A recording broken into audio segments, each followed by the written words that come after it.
With A Plague Tale: Innocence and its 2022 sequel, Requiem, Asobo Studio crafted two of the finest narrative-driven single-player titles of recent memory, delivering a deft blend of tight, linear gameplay and compelling storytelling. Naturally, you'd assume that with its third installment, the series would stick to its established and successful formula.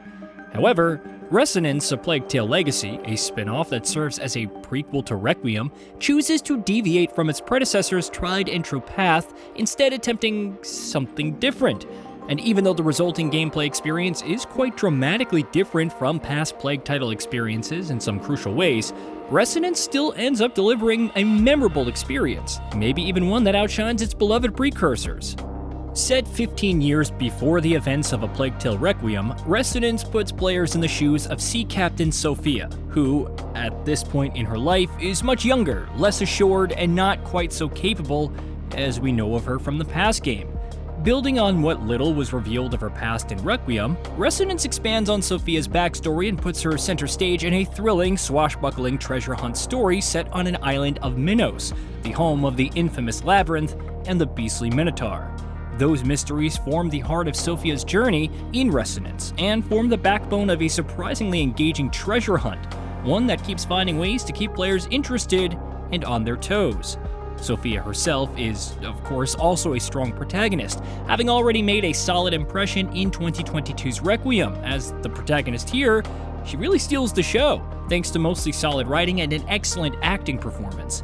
She's joined as well by equally well-written and performed characters, allowing Resonance: A Plague Tale Legacy to once again deliver a strong, well-rounded cast of characters that provides plenty of personalities that are easy to invest in, whether you're rooting for them or against them. No, the writing isn't perfect. The dialogue in particular can certainly feel a little clunky at times, from occasionally bland banter between the two leads to what has now become a common issue with writing in video games, a protagonist who has a weird habit of constantly talking out loud to herself. Even so, however, Sophia and those who join her largely remain a well-written cast of characters. Also central to the story is Sophia's mysterious, inexplicable connection to Theseus, an ancient warrior who long ago attempted to brave the challenges and horrors of the Labyrinth and the Minotaur in an attempt to claim King Minos' throne, and now keeps appearing to Sophia in visions and hallucinations as she makes her own way through those same trials. Every now and then, players get to play as the mighty ancient warrior in sections set in the past. Not only are these sections almost always a ton of fun to play, they also often bring impressive visual and narrative reveals. Experiencing the two intersecting stories and timelines remains one of Resonance's A Plague Tale Legacy's biggest strengths from beginning to end. Meanwhile, if you're coming in as a fan of past installments, another one of Resonance's highlights is how its story connects to the series' larger narrative. This is, after all, still a Plague Tale game, for all the many ways it differs from its predecessors. Though Sophia's hunt for the treasures of the island of Minos is very separate from the story of Amicia and Hugo de Rune in the two previous Plague Tale games, as the game progresses, you learn more and more about how the central mystery is connected to the series' overarching lore. That in particular is done quite well, and only serves to add to the game's storytelling strengths. It's especially fun to see how Resonance puts a Plague Tale twist on its take on mythology. The game also deviates from the gameplay formula of its predecessors in significant ways, as previously mentioned. Shedding the stealth-driven approach of Innocence and Requiem, Resonance instead takes a much more combat-centric approach. At its heart is a parry system that takes inspiration from Sekiro: Shadows Die Twice, and the many pretenders that it has spawned, with players tasked to finding opening in enemy stances and breaking their posture with sustained perfect parries to make them vulnerable to swift follow-up attacks. In addition to basic mechanics such as light and critical attacks, dodges, and parries, Sophia also has a roster of additional moves, from kicking enemies and pulling them with a grappling hook to unleashing a Theseus-inspired ultimate move, and more. In true Plague Tale fashion, Resonance's core of gameplay mechanics always remains lean and focused and avoids bloat.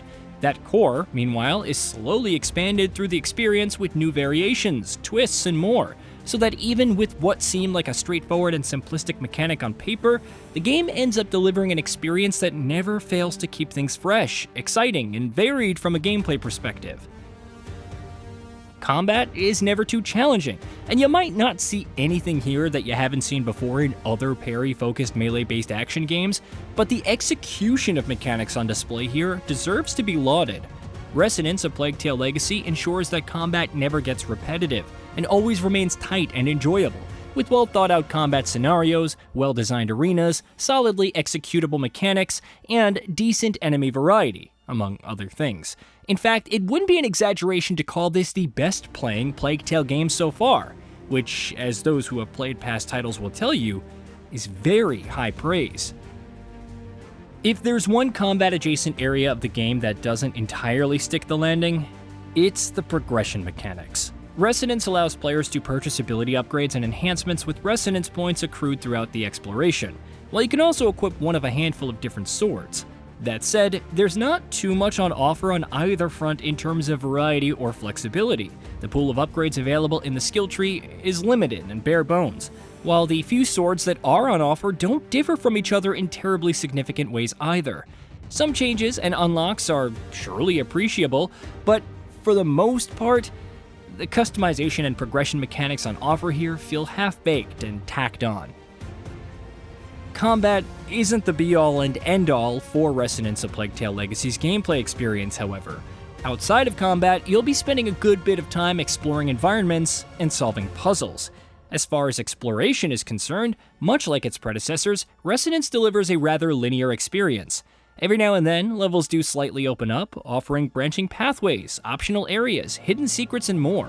But at all times, the game remains incredibly focused and tightly designed. Coming to the puzzles, this is another area where the game shines, and heavily echoes a classic Uncharted experience. That in particular shouldn't come as any surprise. After all, a treasure hunt is at the very heart of Resonance's story, while the Plague Tale series has always echoed the single-player narrative-driven strengths of Naughty Dog experiences from day one. Resonance, then, feels like an Uncharted game set with a medieval fantasy twist. You'll frequently encounter large-scale mechanical contraptions that serve as elaborate puzzles. These light-based puzzles, in true Plague Tale fashion, are consistently well-designed and impressively varied, and solving them by surveying the environment and using Sophia's Nathan Drake-esque journal always remains one of the game's most fun aspects. Another area where Resonance: A Plague Tale Legacy heavily resembles the classic Uncharted experience is its set-piece moments and platforming mechanics. Though ultimately simple and none too complex, Sophia's moveset of jumps, grapples, slides, and sidles allows for some fun platforming sections, as well as a number of adrenaline-fueled high-octane set-piece moments. Throughout the lengths of its experience, Resonance keeps throwing players into tightly designed, cinematic, breathtaking sequences that break up the moment-to-moment gameplay loop in spectacular ways. On a visual and technical front, Resonance is another impressive outing for developer Asobo Studio. Just as it did with past Plague Tale titles, the developer once again uses its relatively limited means and resources as an independent studio to deliver a game that, in terms of its tech and its graphics, can stand toe-to-toe with some of the best that the industry's AAA side has to offer. Sure, I was every now and then met with some audio glitches, wonky animations, and the like, but those instances were fairly rare, and by no means affected my overall experience in any meaningful way. I've been a big fan of the Plague Tale series since day one, and have loved everything that it's done up to this point, so it gladdens me to say that Resonance: A Plague Tale Legacy, its third and most experimental outing yet, might also be its most enjoyable and compelling. With both its narrative and its gameplay, it impresses and delights consistently from beginning to end, even if it doesn't break any new ground. At the same time, it also tries to set itself apart from its excellent predecessors by offering a very different kind of gameplay experience, and succeeds spectacularly, perhaps even to the point of outdoing said predecessors. Hey, did you know that we at GamingBolt upload new videos every day? Stick around, drop a like, subscribe, and hit that bell. And let us know what kind of content you'd like to see in the future with a comment below.